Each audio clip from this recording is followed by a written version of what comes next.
घनकचरा व्यवस्थापन नियम 2026 बाबत जनजागृती अभियान. वाशिम जिल्हा परिषदेच्या वतीने सोशल मीडिया IEC कॅम्पिंगचे आयोजन. अभियानमध्ये सहभागी होण्याचे आवाहन जिल्हा परिषदेचे मुख्य कार्यकारी अधिकारी श्री अर्पित चव्हाण यांनी केले आहे. वाशिम जिल्हा प्रतिनिधी जावेद धन्नू भवानीवाले. घनकचरा व्यवस्थापन नियम 2026 बाबत जनजागृती अभियान. स्वातंत्र्य दिनानिमित्त वाशिम जिल्हा परिषदेच्या वतीने सोशल मीडिया IEC कॅम्पिंग राबवून दररोज एक याप्रमाणे 10 दिवस 10 संदेश देण्यात येणार आहेत. हे अभियान 24 ऑगस्ट पर्यंत चालणार आहे. या अभियानात सहभागी होण्याचे आवाहन जिल्हा परिषदेचे मुख्य कार्यकारी अधिकारी श्री अर्पित चव्हाण यांनी केले आहे. नमस्कार, मी अर्पित चव्हाण, मुख्य कार्यकारी अधिकारी जिल्हा परिषद वाशिम. स्वच्छ भारत मिशन ग्रामीण अंतर्गत जिल्हा परिषद वाशिमच्या वतीने 10 दिवसांची सोशल मीडिया IEC कॅम्पेन राबविण्यात येत आहे. यामध्ये घनकचरा व्यवस्थापन नियम 2026 बाबत जनजागृती करण्यात येत आहे. सोशल मीडियावर दररोज एक संदेश याप्रमाणे 10 दिवस 10 संदेश लोकांपर्यंत पोहोचवण्यात येणार आहे. या संदेशाचे वाचन प्रत्येक शाळांमध्ये प्रार्थनेनंतर करण्यात यावे. यासाठी ग्रामपंचायत स्तरावरील पदाधिकारी, कर्मचारी, विशेषतः सरपंच, सचिव, उपसरपंच आणि शिक्षक यांची भूमिका महत्त्वाची राहणार आहे. तसेच ग्रामपंचायत, पंचायत समिती आणि जिल्हा परिषद या स्तरावरील सरपदाधिकारी आणि कर्मचारी यांना हे संदेश जास्तीत जास्त लोकांपर्यंत शेअर करावे, जेणेकरून हा कार्यक्रम यशस्वी होईल. धन्यवाद. कडोली येथे वीज पडून बैल ठार, शेतकऱ्याचे मोठे आर्थिक नुकसान. भाजपा तालुकाध्यक्ष चांगदेव फाये यांच्याकडून घटनास्थळाची पाहणी. कुरखेडा तालुक्यातील कडोली येथे दिनांक 14 ऑगस्ट रोजी सायंकाळच्या सुमारास मंगेश गुरनुले यांच्या शेतात वीज पडून शेतकरी खुशाल बाबूराव लाडे यांच्या मालकीचा बैल ठार झाला. या दुर्दैवी घटनेमुळे शेतकरी खुशाल बाबूराव लाडे यांच्या मोठ्या प्रमाणात नुकसान झाले आहे. घटनेची माहिती संबंधित शेतकरी तसेच भारतीय जनता पार्टी OBC आघाडीचे तालुका अध्यक्ष ईश्वर चौधरी यांनी भाजपा तालुका अध्यक्ष चांगदेव फाई यांना दिल्यानंतर त्यांनी तात्काळ घटनास्थळी भेट देऊन पाहणी केली. यावेळी त्यांनी नुकसानग्रस्त शेतकऱ्यांची भेट घेऊन घटनेची माहिती जाणून घेतली. त्यानंतर चांगदेव फाये यांनी पशुवैद्यकीय विभागाचे सहारे साहेब तसेच कडोली परिसरातील संबंधित पशुवैद्यकीय कार्यालयाच्या गजबिया मॅडम या अधिकाऱ्याशी दूरध्वनीवरून चर्चा करून घटनेची माहिती दिली. नुकसानग्रस्त शेतकऱ्याला शासनाच्या नियमानुसार तात्काळ आर्थिक मदत मिळावी यासाठी संबंधित विभागाकडे प्रस्ताव पाठवून आवश्यक पाठपुरावा करण्याची मागणी त्यांनी केली. यावेळी नुकसानग्रस्त शेतकरी खुशाल बाबूराव लाडे, भाजपा OBC आघाडीचे तालुका अध्यक्ष ईश्वर चौधरी, तंटामुक्ती समितीचे अध्यक्ष गंगाधर लोणबले, प्रा. विनोद नागपूरकर आदी उपस्थित होते. नैसर्गिक आपत्तीमुळे शेतकऱ्याचे झालेले नुकसान लक्षात घेता प्रशासनाने तातडीने पंचनामे करून शासनाच्या नियमानुसार आर्थिक मदत उपलब्ध करून द्यावी, अशी मागणी भाजपा तालुकाध्यक्ष चांगदेव फाये, ईश्वर चौधरी, गंगाधर लोणबले व संबंधित नुकसानग्रस्त बाबूराव लाडे यांनी केली आहे. गोलवड विजयवाडीत पाण्याची तीव्र टंचाई, ग्रामपंचायतीचे दुर्लक्ष, महापुराच्या नुकसान भरपाईपासूनही नागरिक वंचित. प्रतिनिधी निलेश दांडेकर, डहाणू. पालघर जिल्ह्यातील डहाणू तालुक्यातील गोलवड ग्रामपंचायत अंतर्गत येणाऱ्या विजयवाडीत हद्दीतील सध्या पाण्याचा अत्यंत गंभीर प्रश्न निर्माण झाला आहे. स्थानिक प्रशासनाच्या ढिम्म कारभारामुळे येथील नागरिकांना तीव्र हाल अपेष्टा सहन कराव्या लागत असून ग्रामस्थांमध्ये प्रचंड संताप व्यक्त होत आहे. 3 ते 4 महिन्यापासून बोरवेल बंद, जलजीवनचे पाणी आठवड्यातून एकदाच. विजयवाडी पाड्यातील पिण्याच्या पाण्याचा मुख्य स्रोत असलेली बोरवेल गेल्या 3 ते 4 महिन्यापासून नादुरुस्त आणि बंद अवस्थेत आहेत. या संदर्भात ग्रामस्थांनी अनेक वेळा गोलवड ग्रामपंचायतीकडे तक्रार करूनही प्रशासनाने बोरवेल दुरुस्तीकडे साफ दुर्लक्ष केले आहे. त्यातच शासनाच्या जलजीवन मिशन योजनेचे पाणी देखील या भागात आठवड्यातून अवघे एकदाच सोडले जाते. त्यामुळे हर घर जल या घोषणेचा विजयवाडीत पुरता बोजवारा उडाला असून हंडाभर पाण्यासाठी येथील महिलांना तीव्र उन्हात पायपीट करावी लागत आहे. 23 जुलैच्या महापुराची नुकसान भरपाई अद्याप मिळेना. पाण्याच्या समस्येबाबतच गेल्या 23 जुलै रोजी झालेल्या मुसळधार पावसामुळे डहाणू तालुक्यात महापूर आला होता. या पूर परिस्थितीमुळे विजयवाडीतील अनेक गरीब नागरिकांच्या घरात पाणी शिरून मोठे आर्थिक नुकसान झाले होते. मात्र या आपत्तीला मोठा काळ उलटूनही पीडित कुटुंबियांना अद्याप कोणतीही सरकारी आर्थिक मदत किंवा नुकसान भरपाई मिळालेली नाही. त्यामुळे आम्हाला सरकारने वाऱ्यावर सोडले आहेत का, असा संतप्त सवाल येथील नागरिक विचारत आहेत. सरपंच आणि ग्रामसेवकांनी तातडीने पाहणी करण्याची मागणी. विजयवाडीत पाड्यातील ही बिकट परिस्थिती पाहता गोलवड ग्रामपंचायतीचे सरपंच आणि ग्रामसेवक यांनी केवळ कार्यालयात न बसता तात्काळ विजयवाडी हद्दीतील भेट देऊन प्रत्यक्ष पाहणी करावी. बंद बोरवेल युद्धपातळीवर दुरुस्त करावी, जलजीवन पाणी नियमित सुरू करावे आणि प्रलंबित पूर नुकसान भरपाई मिळवून देण्यासाठी महसूल विभागाकडे पाठपुरावा करावा, अशी जाहीर मागणी येथील नागरिकांकडून केली जात आहे. प्रशासनाने यावर त्वरित पावले न उचलल्यास तीव्र लोक आंदोलन छेडण्याचा इशाराही ग्रामस्थांनी दिला आहे. हदगावमध्ये उमेदाच्या सीआरपी महिलाचे आमरण उपोषण, मानधनातील कथित गैरव्यवहाराची चौकशीची मागणी. हदगाव दिनांक 16 ऑगस्ट 2026. नांदेड जिल्ह्यातील हदगाव तालुक्यात उमेद अभियानाच्या सीआरपी महिला व एका पुरुष सीआरपीकडून विविध मागण्यांसाठी गेल्या 2 दिवसापासून आमरण उपोषण सुरू आहे.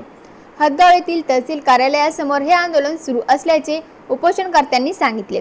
हदगाव तालुक्यातील स्वराज्य महिला प्रभाग संघ आणि अभिनंदन प्रभाग संघाच्या मानधनाच्या वितरणामध्ये नियमबाह्य पद्धतीने आर्थिक व्यवहार झाल्याचा आरोप उपोषणकर्त्यांनी केला आहे. प्रभाग संघाच्या सचिवांच्या नावाने सीआरपीचे मानधन काढण्यात आल्याचे तसेच 2 महिलांच्या नावावर अतिरिक्त मानधन जमा करण्यात आल्याचा दावा निवेदनाद्वारे करण्यात आला आहे. या संपूर्ण प्रकरणात मोठ्या प्रमाणात आर्थिक गैरव्यवहार झाल्याचा आरोप करत संबंधित प्रकरणाची सखोल चौकशी करण्यात यावी तसेच दोषी अधिकाऱ्यांवर गुन्हे दाखल करण्यात यावेत, अशी मागणी उपोषणकर्त्यांनी केली आहे. चौकशी करून दोषींवर कारवाई होत नाही तोपर्यंत आमरण उपोषण मागे घेणार नाही, असा पवित्रा उपोषणकर्त्यांनी घेतला आहे. विशेष म्हणजे आज नागपंचमीचा सण असतानाही आपल्या मागण्यांसाठी सीआरपी महिला उपोषणाला बसल्या आहेत. त्यामुळे प्रशासन या आंदोलनाची दखल घेऊन संबंधित आरोपांची चौकशी करून योग्य ती कारवाई करणार का, याकडे सर्वांचे लक्ष लागले आहे. उपोषणकर्ते स्वरूपा दादाराव क्षीरसागर सीआरपी, देवानंद सूर्यवंशी सीआरपी.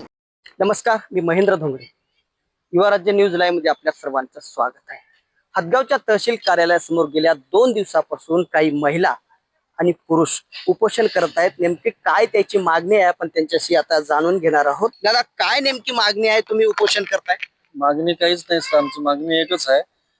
जे सीआरपी ची पेमेंट शीट बनते, जे तालुक्याचे बीएम बनवतात, त्या पेमेंट शीट मध्ये सीआरपीच्या अदर व्यक्तीचे नाव टाकून 4 गावात नाव दाखवले. एकाच व्यक्तीचं सावरगाव, आमगावान आणि एका जागी तर गावाचंच नाव दाखवलं नाही आणि एका जागी मरडगाव.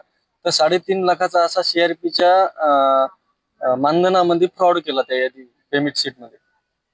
किती दिवसापासून तुम्ही उपोषण करता येतात? आम्ही काल 15 ऑगस्ट पासून उपोषण करायलो सर. सकाळी 4 वाजता इथं हजर झालो, सगळे 70 महिला आणि मी एक. ध्वजारोहण तुम्ही इथंच केलं? इथंच केलं, ध्वजारोहण इथंच केलं. नेमकी काय आता तुमची मागणी असेल? मागणी काही नाही, जे आम्ही संबंधित जिल्ह्याला आणि तालुक्याला जे पत्रव्यवहार केला त्या पत्रव्यवहारानुसार जे चौकशी होईल, त्या चौकशी अहवालात जे आढळून येईल त्या चौकशी अहवालानुसार संबंधितावर कारवाई करावी आणि गुन्हे दाखल करावा. आज रविवार आहे, प्रशासनाचे अधिकारी कोणी भेटण्यासाठी आले होते? नाही, कोणीच आले नाही आज. आमच्याकडे कोणी फिरून सुद्धा पाहिलं नाही. 2 दिवसापासून महिला उपाशी. आता लहान लेकरं घरी आहेत, एवढुले घरून फोन आले तर मोबाईल बंद आहे सगळ्या महिलांचा. उपोषणकर्त्याचे आसू अनावर होतात. गेल्या 2 दिवसापासून उपोषण करतात, मतलब कुठलाही प्रशासनाचा अधिकारी सुद्धा यांना भेटण्यासाठी आल्या नसल्याचा आरोप ते करत आहेत. आपल्यासोबत काही महिला सुद्धा आहेत, आपण त्यांच्याशी बातचीत करणार आहोत. सर, आमची एकच मागणी आहे. मी सीमा काळे, मरडगावहून मी सीआरपी आहे. तर आमच्या तालुक्यामध्ये 6 प्रभाग आहेत. त्या 6 प्रभागापैकी 2 प्रभागामध्ये म्हणजे निवगा आणि मनाठा या 2 प्रभागामध्ये आमच्या सीआरपी मानधनामध्ये त्या फ्रॉड केलेला आहे सर. आणि आम्ही नाही का इथं काल 15 ऑगस्ट पासून इथं आम्ही बसलेले आहोत. आमच्या सीआरपी इथं बसलेले आहेत उपोषणासाठी. आम्ही त्याला आज 1.5 महिन्याच्या आधीच 1.5 महिना झाला आम्ही निवेदन देतो त्याला उपोषणाला बसायचं म्हणून. पण त्यांनी नाही का आमचं निवेदनाचं काही म्हणजे चौकशी केली म्हणतात, पण त्या आमचं म्हणणं एवढंच आहे की त्या चौकशी केली त्या याच्यावर आमचा त्या दोषीवर कारवाई झाली पाहिजे, हे आमचं सर्व महिलांचं म्हणणं आहे. पण सर याच्यामध्ये जर म्हणजे बीएमएम आहेत ना सर, तालुक्याचे. पुढची मागणी काय असेल तुमची? सर आमचं काहीच नाही. त्यांनी आमच्या याच्या पेमेंट शीट मध्ये फ्रॉड केला ना सर, तर असं संबंधितावर कारवाई केली पाहिजे, एवढंच आमचं म्हणणं आहे. 6 पैकी 2 प्रभागामध्ये 3.5 लाखाचा गैरव्यवहार केला सर. आलते ना सर, पण आमच्या मान्यतेनुसार लागलाच नाही सर निर्णय आमचा. आम्हाला ते भेटलाच नाही सर. नुसते आश्वासन देतात सर ते. ताई काय सांगाल एकंदरीत आता उद्या आज पंचम आहे, तुम्ही उपोषण करता इथं? नमस्कार, माझं नाव स्वरूपा क्षीरसागर, मी कोळीची आहे. आमची मागणी संबंधित गुन्हेगारावर का कारवाई झाली नाही, इतके दिवस प्रशासनाने काय केलं? आणि आम्ही इथं उपोषणाला एक महिला बचत गट म्हणजे हेच काय माहित नाही. बचत गटाच्या सीआरपी म्हणजेच काय माहित नाही भाऊ. थोडक्यात आम्ही गावामध्ये बचत गट तयार करतो, अहोरात्र काम करतो. त्याच्यात तोडकी मोडकी आम्हाला पेमेंट काय 6,000 शासनानं 6,000 पेमेंट दिली. त्याच्यात आम्ही कसं तरी आमचा गुजारा करतो. त्याच्यातले जर बीएम आमचे त्याच्यातली पेमेंट जर आमची फ्रॉड करत असतील तर आम्ही काम कसं करायचं? तर काम केलं तर केलं, आम्ही न्यायासाठी आम्ही नांदेड पर्यंत गेलो. नांदेड पर्यंत जाऊन आज 3 महिने झाले. 3 महिने आणि प्रशासन करायला काय? आम्ही ध्वजारोहण जर आमचे लेकरं बाळ सोडून इथं करत असेल, प्रशासनाची खेदाची बाब आहे. मी तर लाज म्हणतो, याची लाज. कारण तरी आज नाही का सणासुदीचा दिवस, नागपंचमीचा महिला इथं राहणं यांना वाटायला तरी काय? आम्ही आमचं आंदोलन, मला बाकी काहीच म्हणायचं नाही.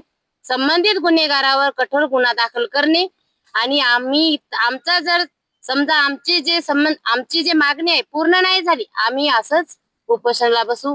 भले त्यांनी महिना लावो या 15 दिवस राहू, आम्हाला काहीही म्हणणं नाही. प्रशासनानं लवकरात लवकर निर्णय घ्या, एक तर नाही तर आमचं तीव्र आंदोलन चालू राहील. नमस्कार.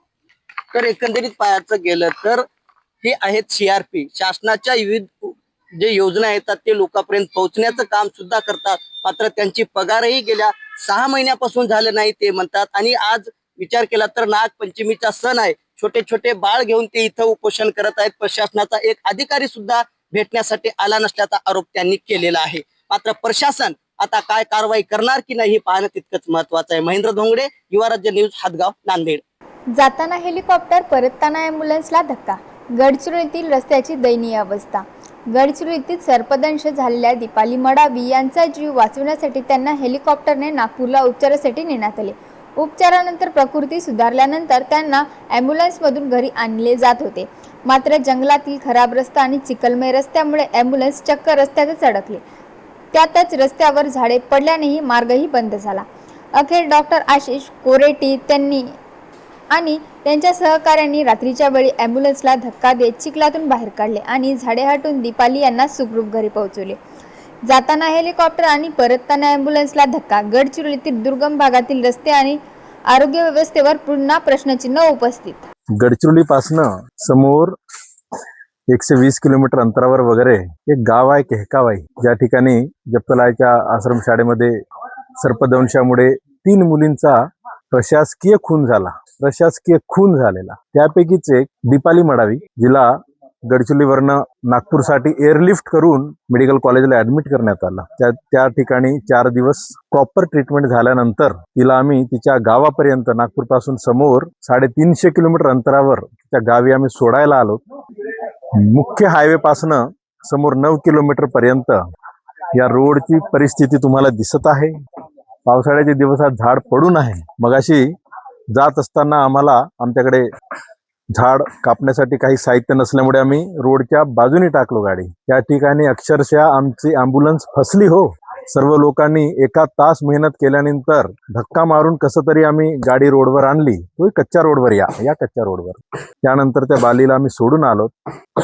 मनात एक प्रकारचा दुःख तर झालं, कारण आमच्या 3 बहिणी अगदी निरागस निष्पाप बहिणी आमच्या मरण पावल्या. पण एक समाधान पण मिळालं. आमच्या 4थ्या बहिणीला सर्पदंशानंतर तिची ट्रीटमेंट झाली आणि ती आज आपल्या घरी आम्ही पोहोचवून दिलो आणि सुखरूप घरी पोहोचवलं त्या बालीला. हा एक समाधान होतं. पण कुठं ना कुठं वाईट वाटतच आहे मनात, कारण आमच्या 3 बहिणींचा प्रशासनिक खून झालेला. प्रशासनिक खून. त्यापैकी 5वी जी ताई आहे आमची, ती मृत्यूशी झुंज आताही देत आहे. ती व्हेंटिलेटरवर आहे गडचिरोलीच्या जिल्हा रुग्णालयामध्ये. तर ईश्वरचरणी प्रार्थना करतो ती पण लवकरात लवकर या सगळ्या परिस्थितीतून, तब्येतीतनं बाहेर येईल आहे. पांगरी नवघरे येथील स्वरादत्ता शिंदे या चिमुकल्यांच्या देशभक्तीपर गीत व दमदार भाषण सादरीकरणाने वेधले लक्ष. वाशिम जिल्हा प्रतिनिधी जावेद धनु भवानीवाले. मालेगाव तालुक्यातील पांगरी नवघरे येथील जिल्हा परिषद प्राथमिक शाळेत स्वातंत्र्य दिन अत्यंत उत्साहात आणि भक्तिमय वातावरणात साजरा करण्यात आला. या प्रसंगी शाळेतील कार्यक्रमात इयत्ता पहिलीतील चिमुकली विद्यार्थिनी स्वरादत्ता शिंदे हिने व्यासपीठावर माईक हातात घेऊन अत्यंत आत्मविश्वासाने आणि अभ्यासपूर्ण भाषण सादर केले. ना जातीसाठी लढले, ना धर्मासाठी लढले, वीर सैनिक फक्त देशासाठी लढले. या तिच्या अगोवत्या व भावूक भाषणाने उपस्थितांचे लक्ष वेधून घेतले. तिच्या या लहान वयातील भाषण कौशल्याचे व तिने शाळेतील इतर चिमुकल्या विद्यार्थ्यांनी सोबत घेऊन मिळून फिर भी दिल से है हिंदुस्तानी या देशभक्तीपर गीतावर बहारदार समूह सुंदर नृत्य सादर केले. याबद्दल स्वरादत्ता शिंदे या चिमुकल्या विद्यार्थ्यांचे शाळेचे शिक्षक व ग्रामस्थांकडून मनपूर्वक अभिनंदन व तिचे कौतुक करण्यात येत आहे. प्रियदर्शनी इंग्लिश स्कूल आष्टी येथे 79वा स्वातंत्र्य दिन उत्साहात साजरा. आष्टी प्रियदर्शनी इंग्लिश स्कूल आष्टी येथे भारताचा 79वा स्वातंत्र्य दिन उत्साहपूर्ण आणि देशभक्तीच्या वातावरणात साजरा करण्यात आला. स्वातंत्र्य दिनाच्या कार्यक्रमाची सुरुवात विद्यार्थ्यांच्या भव्य रॅलीने झाली. त्यानंतर कार्यक्रमाचे अध्यक्षस्थानी संस्थाध्यक्ष माननीय श्री रामप्रसादजी थोरात सर तसेच प्रमुख पाहुणे म्हणून प्रतिष्ठित नागरिक, पालक वर्ग व तरुण मंडळ मोठ्या संख्येने उपस्थित होते. त्यानंतर मान्यवरांच्या हस्ते महापुरुषांच्या प्रतिमेचे पूजन करण्यात आले. त्यानंतर राष्ट्रध्वजाचे ध्वजारोहण करण्यात आले. ध्वजारोहणानंतर विद्यार्थ्यांनी उत्साहाने बलून विथ पीटीचे प्रात्यक्षिक सादर केले. त्यानंतर विद्यार्थ्यांनी स्वातंत्र्य दिनाचे महत्त्व, देशभक्ती आणि राष्ट्रप्रेम याविषयी प्रेरणादायी भाषणे केली. याचबरोबर विद्यार्थ्यांनी देशभक्ती गीत गायन केले. कार्यक्रमाच्या शेवटी सर्व विद्यार्थ्यांना खाऊचे वाटप करण्यात आले. संपूर्ण कार्यक्रम उत्साहपूर्ण आणि शिस्तबद्ध वातावरणात पार पडला. या कार्यक्रमामुळे विद्यार्थ्यांमध्ये राष्ट्रप्रेम, देशभक्ती आणि राष्ट्रीय एकात्मतेची भावना अधिक प्रौढ झाली. त्यानंतर अध्यक्षांचे भाषण झाले. श्रावण सोमवारी वटसिद्ध नागनाथ मंदिरात भाविकांची मोठी गर्दी. पहाटेपासूनच अभिषेकासाठी रांगा. चाकूर तालुक्यातील वटसिद्ध नागनाथ मंदिरात श्रावणाच्या पहिल्या सोमवारी भाविकांची मोठी गर्दी पाहायला मिळाली.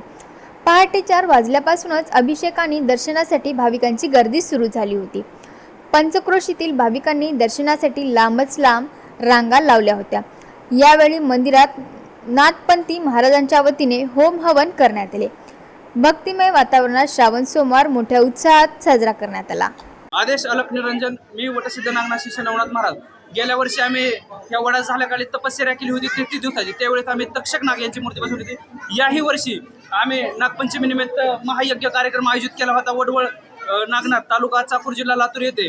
आणि दरवर्षी आमचा हा यज्ञ असतो आणि हा यज्ञ वडवळ गावाच्या कल्याणासाठी, गावातील शेतकऱ्यांचं कल्याण व्हावं, या गावात पाऊस व्हावा, तसेच गोरगरीब सर्व प्रकारच्या समाजातील सर्व लोकांचे कल्याण व्हावे यासाठी आम्ही यज्ञ केलेला आहे. आणि मी देखील या वडवळ गावात संजीवनी बेटावर 30 दिवसाचं माझं अनुष्ठान आहे. आणि हे अनुष्ठान त्या वडवळ गावाच्या कल्याणासाठी आहे. तरी माझे गुरुदेव श्री मच्छिंद्रनाथ महाराज आपल्याशी बोलतील. ही नागपंचमी आणि हे आपलं वडवळ हे गाव हे नाथांचं समाधी स्थान असल्यामुळं इथं लांबून भाविक लोक येत असतात. आमचे गुरु सद्गुरू श्रीनाथ महाराज सुद्धा या ठिकाणी 79 ते 80 दरम्यान इथे येऊन गेले होते. त्यांनी हे ठिकाण शोधून आम्हाला सांगितलं होतं. आम्हाला माहिती नव्हतं, पण मग आमच्या रेवनाथ महाराजांनी हे ठिकाण शोधून काढलं आणि या स्थानाची प्रसिद्धी होण्यासाठी त्यांनी लेख पण आमच्या दिवाळी अंकामध्ये लिहिलेला होता. आणि आम्हाला दिलेली नाथपंथाची जी साधना आहे जगाच्या कल्याणासाठी, ती आम्ही श्रावण महिन्यामध्ये महिनाभर आम्ही हे दररोजचं होम हवन कुठं ना कुठं करत असतो. आणि आमच्या गुरूंच्या कृपेने आणि नागनाथांच्या कृपेने इथली तिथीनुसार नागपंचमीला इथं हवन दरवर्षाप्रमाणे यावर्षी आम्ही आज केलेलं आहे.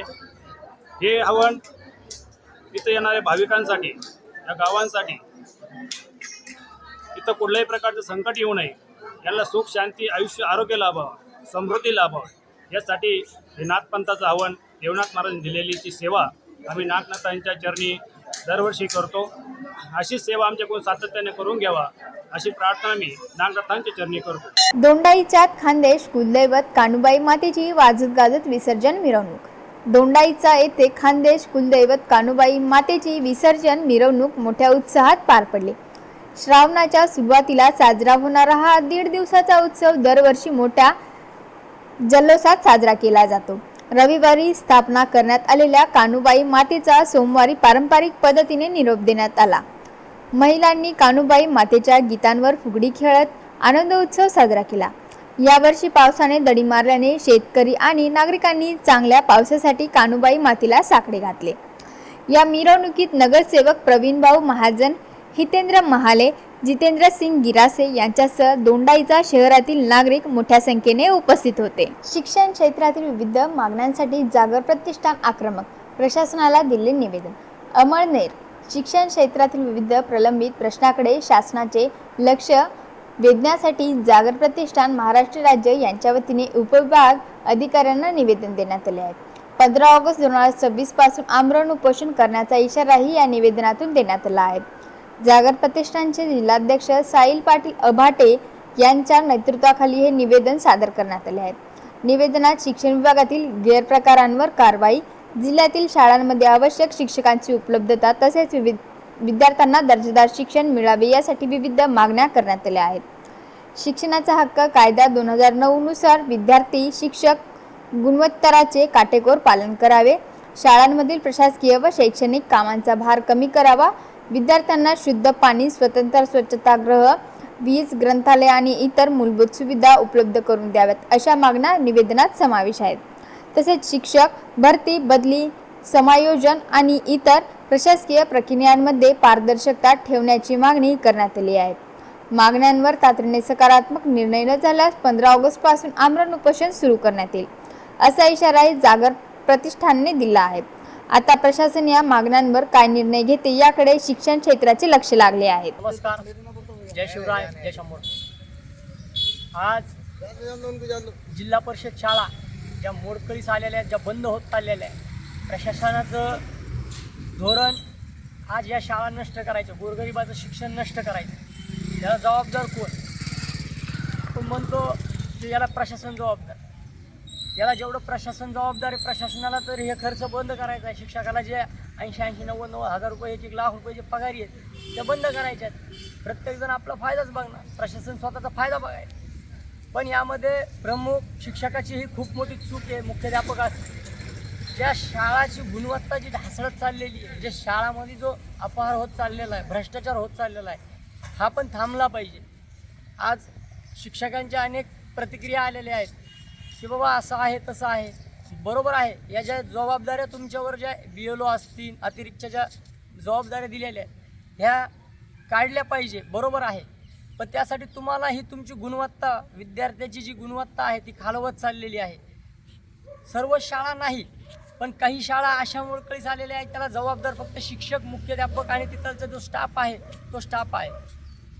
योजना आलेल्या आहेत गुणवत्तेसाठी, जे काही डिजिटल आलेलं आहे साहित्य, त्या साहित्याचा अद्यापही वापर काही शाळा करत नाही आहे। संगणक असतील, प्रोजेक्टर असतील, लॅब असेल, ह्या गोष्टीचा आज वापर होत नाही आहे। मग याला जबाबदार कोण?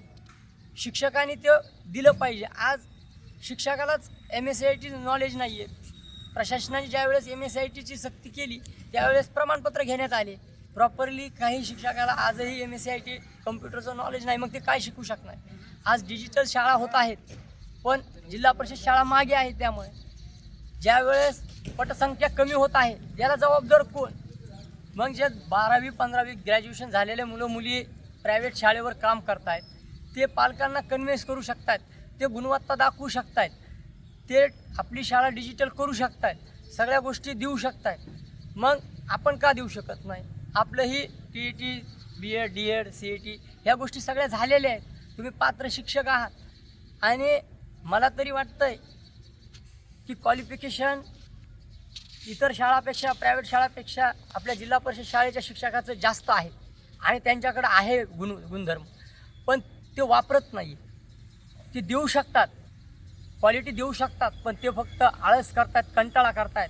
आणि मुख्याध्यापक असतील त्यांच्यावर ज्या काही गोष्टी आहेत, भाजीपाला असं, पोषण आहार असं, स्टेशनरी किंवा अन्य काही गोष्टी असतील, त्या मुलांपर्यंत जात नाही आहेत।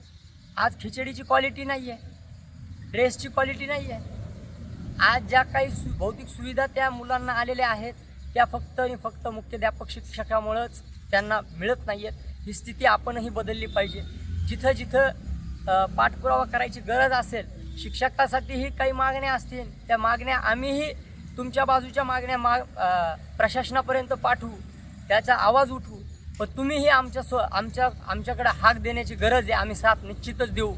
फक्त याच्या गोरगरिबाचं शिक्षण आहे, या शिक्षणापासून यांना वंचित नाही राहिलं पाहिजे. ज्या काही प्रशासनाच्या सुविधा आहेत त्या या गोरगरिबाच्या विद्यार्थ्याला मिळाल्या पाहिजे, एवढीच आमची मागणी आहे. आणि जे काही शिक्षण अधिकारी आहे संगीता भागवत यांची चौकशी, उच्चस्तरीय चौकशी झाली पाहिजे. प्रत्येक शिक्षक असन, मुख्याध्यापक असन यांच्यावर निलंबनाच्या कारवाईचे आदेश आलेले आहेत. ते भ्रष्टाचारात भेटलेले आहेत किंवा गैरप्रकारामध्ये आढळलेले आहेत.